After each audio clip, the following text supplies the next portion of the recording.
about this flurry of executive orders we've seen. President Biden ran on a pledge to restore unity. He promised on Inauguration Day he'd be a president for all Americans, but since he's gotten into office, he's been largely acting unilaterally. I mean, we saw a record-breaking number of executive orders. He has not yet met with lawmakers on Capitol Hill, and we're not even quite sure who he's talking to on Capitol Hill. So what do you say to Americans who are watching all of these executive orders? And does the White House think that this is the best way to make policy, considering an opposing president could come back in 4 years from now and erase all the work he's done with the stroke of a pen?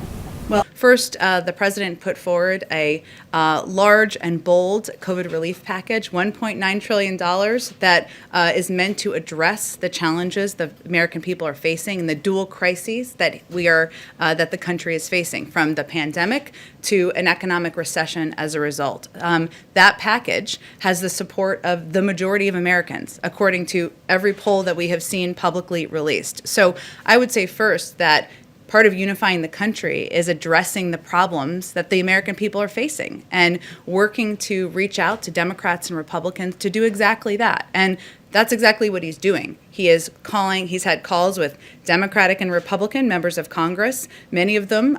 He's doing more calls today, but he's doing calls regularly throughout the week and has done them back to when he was inaugurated and even before then. But he's also calling Democratic and Republican mayors and governors to talk to them about what their needs are on the ground. So his objective as president is to deliver on what he promised in his inaugural address, govern for all of the American people by focusing on addressing the issues that people are facing that aren't just hitting blue states or red states, aren't just hitting Democrats or Republicans, but are crises that we are all facing. And I think the polls will tell you that people are responding to that. In terms of executive actions, he also ran with a commitment to take steps immediately to address the pain and suffering that the American people were feeling. And that includes overturning some of the detrimental, harmful, and at times immoral policies and actions of the prior administration. But he's the first to tell you, as he said many times publicly, he's not going to take executive action alone. That's why he's put forward a number of packages that he's actively working with members of both parties to move forward on. That these policies, the policies in his COVID relief package, are policies that are not Democratic or Republican. Everybody wants their kids to go back to school. Everybody thinks that there should be more shots in the arms of Americans. Everybody thinks that the American people should get more relief and a bridge in this period of time that is such a challenge. So what he's saying is, here's my proposal. Here's how I think. Here's how economists, medical experts, health experts think we can address these crises we all agree are impacting all of our constituents across the country. Let's have a conversation about it. That's what he's doing.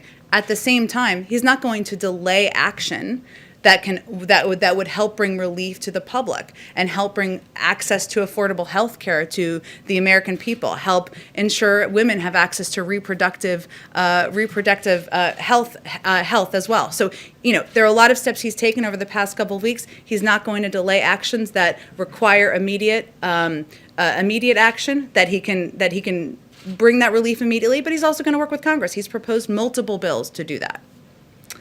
Close to this here, reconciliation and all the terminology in Washington. Everybody who's watching may not be. Reconciliation is a parliamentary process. It's a way to get legislation through. It's a way to get relief to the American people. The president wants this to be a bipartisan package, regardless of the mechanisms.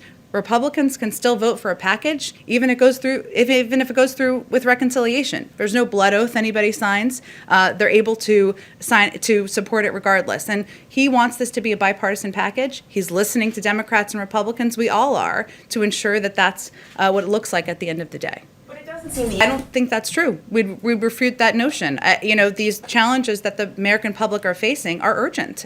People don't know how to plan to have food on their table now. They're worried about whether their kids can go back to school in a couple months now. They're worried about getting the vaccine now. And those are issues that Republican elected officials are hearing, Democratic elected officials are hearing from their constituents, and we're confident that people are going to listen to them and come together to support a bipartisan bill. The testing requirements we put in place that you noted were put in place for all departures, including South Africa. They take place, they will be put into effect at noon on January 26th. So this actually goes into effect Friday night, fair, to Saturday morning, close, and was put into place very quickly over the course of a week to stand up the necessary process. I mean, it takes a little bit of time to put these restrictions in place, to work with airlines, work with regulatory authorities to get them in place. We did that as quickly as possible. And before, there was a reported case, of course, because we've seen the reports and we listened to health and medical experts.